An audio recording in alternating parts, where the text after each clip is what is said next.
जयपुर में केतरनि ॾींहंनि खां गुम थियल शहरी कमरदीन शेख जो लाश हथ अची वियो आहे। अहम ख़बर ॾियूं पिया नाज़रीन अव्हांखे त ख़ैरपुर में केतरनि ॾींहंनि खां गुम थियल शहरी कमरदीन शेख जो लाश हथ अची वियो आहे। फोती कमरदीन शेख जी न्याणी सनम शेख जी फरियाद ते दाख़िल केस में पुलिस एहलकार कुर्बान जमाली खे नामज़द कयो वियो आहे।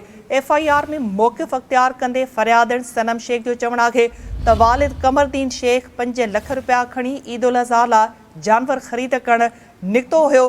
सनम शेख मूजिब वालिद खे पुलिस एहलकार कुर्बान जमाली जानवर ख़रीद कराइण बहाने वठी वियो हुयो। पुछाणो करण ते एहलकार वालिद खे क़त्ल जो इतराफ़ कंदे खेनि बि मौतमार धमकियूं ॾिनियूं। ख़ैरपुर में केतिरनि ॾींहंनि खां गुम थियल शहरी कमरदीन शेख जो लाश हथ अची वियो आहे। फोती कमरदीन शेख जी न्याणी सनम शेख जी फरियाद ते दाख़िल कयल केस में पुलिस एहलकार कुर्बान जमाली खे नामज़द कयो वियो आहे। FIR में मौक़िफ़ अख़्तियार कंदे फरियादण सनम शेख जो चवणु आहे त वालिद कमरदीन शेख 5 लख रुपया खणी ईद उल अज़हा लाइ जानवर ख़रीद करण लाइ निकितो हुयो। वधीक अपडेट्स लाइ असां राब्तो कयो आहे ख़ैरपुर में सिंध TV न्यूज़ जे रिपोर्टर अली जाफ़री सां। अली, आगाही ॾिजो इन हवाले सां। जी निता, बिल्कुल केतरनि ॾींहंनि खां गुम थियल कमरदीन शेख जो लाश जेको आहे हथ आयो आहे। वारसनि पारां A सेक्शन थाणे ते FIR दाख़िल कराई वई आहे। गुम थियल कमरदीन शेख जी लाश हथ अचण बाद वारसनि पारां A सेक्शन थाणे ते FIR जेको आहे दाख़िल कराए छॾी आहे। कमरदीन शेख जे धीउ जेको आहे सनम शेख जी फरियाद ते केस दाख़िल कयो वियो आहे, जंहिंमें पुलिस एहलकार कुर्बान जमाली जेको आहे उनखे नामज़द जेको आहे कयो वियो आहे। कमरदीन शेख जेको आहे ईद उल अज़हा लाइ जेको आहे जानवर ख़रीद करण ख़ातिर 5 लख रुपया खणी घरां जेको आहे निकितो हुयो, पर हुन खां पोइ वापसि जेको आहे घर न आयो।